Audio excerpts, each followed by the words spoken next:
qoladaas nabadiidka ah ee ummadda Soomaaliyeed u diiday nabadda waxaysan ogeyn oo ay meesha ka bixiyeen ummadda Soomaaliyeed inay leeyihiin geesiyaal idinkoo kala ah inay leeyihiin dad halyeeya ah oo idinkoo kala ah diyaar muutiin aad dhimataan diyaar muutiin aad dhiig u bixisaan waxaan idin sheegayaa aniga ugu horeeya waxaan diyaar u ahay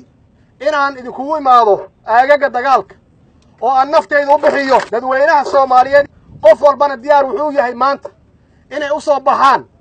oo ay dhiigooda iyo naftooda u bixiyaan difaaca qarankooda Soomaaliyeed idinka hormood u ah waxaan kulligan ku wada dhaaranay oo dhaarti Ilaahay u marnay inaan difaacno dalkeena Soomaaliya waxaan dhaar u marnay oo Ilaahay hortiisa ugu dhaaranay inaan difaacno dalkeena Soomaaliya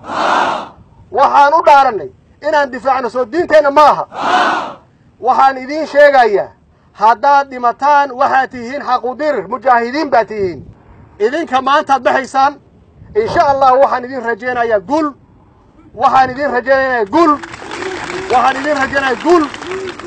Soomaaliya ha noolaato Soomaaliya ha noolaato